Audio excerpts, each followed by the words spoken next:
Trust in Jehovah with all your heart, and do not lean upon your own understanding.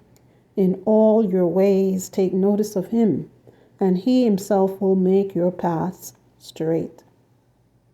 Part 3 in the series, Trust in Jehovah. That was Proverbs chapter 3, 5 and 6. Let's add to that with a little bit more definition. Let's read Proverbs 9,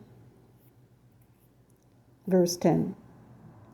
The fear of Jehovah is the start of wisdom, and the knowledge of the Most Holy One is what understanding is. Again, the fear of Jehovah is the start of wisdom, and the knowledge of the Most Holy One is what understanding is.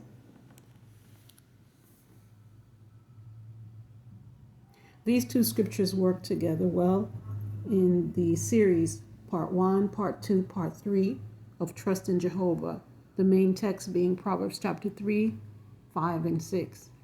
How can we actually trust in Jehovah then, in real terms? You have a companion, and that companion, male, female, companion, friend, or marital partner, spouse, someone we have affection for, parent,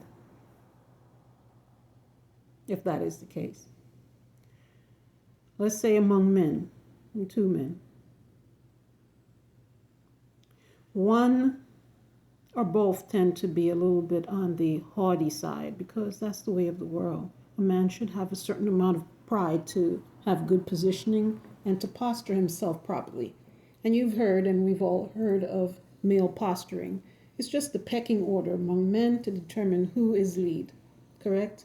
And therefore, thereafter, etc., along the line. Suppose you have two men that have basically equal disposition as far as leadership ability, and they're both traveling together. For some reason, they actually are relatively good friends and not rival, because they partner with each other to more or less suppress the other guys, make the other guys fall in line. And that's how they do it. You've heard of the good cop, bad cop. Suppose hearing of Jehovah, you now have a parting of ways. Why would that be? Because the one that holds on to the posturing find Jehovah God's way to be annoying, and definitely in his way, because the dominance feels good at all times, and that's all that he knows how to do, to dominate through aggression. Jehovah God dominates, and he uses aggression when it's needed, but that's not his first presentation. He mixes it up when it needs to be, and sometimes he comes out with a strong card of just love and loving justice. That's how he dominates. And other times, the fear of Jehovah God is deeply rooted. Correct? Some people say, I don't care. It doesn't matter to me. I don't know Jehovah. All right, neither did Pharaoh, but he came to learn Jehovah God about him because of being obstinate. And Jehovah God allowed him to be obstinate so he can shake him up and throw him down. Suppose a man or companion of yours decided that, hey, some of the things that Jehovah God is about seems rather good. And you've heard the vlog yesterday, the part 2 in the series. And it says Jehovah God actually he's an instructor, correct? And he can actually discipline, and if he chooses to discipline instruct in a dominant way, it could be oppressive, like a drill sergeant, because he opposes the haughty.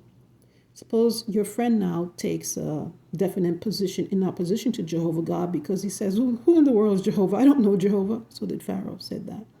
And you're of the mind that say, hey, the scripture is in the script, it's in the Bible that he opposes the haughty and he gives undeserved kindness to the humble.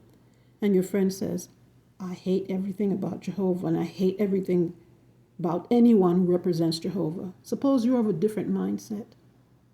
Are you going to stick with that friend?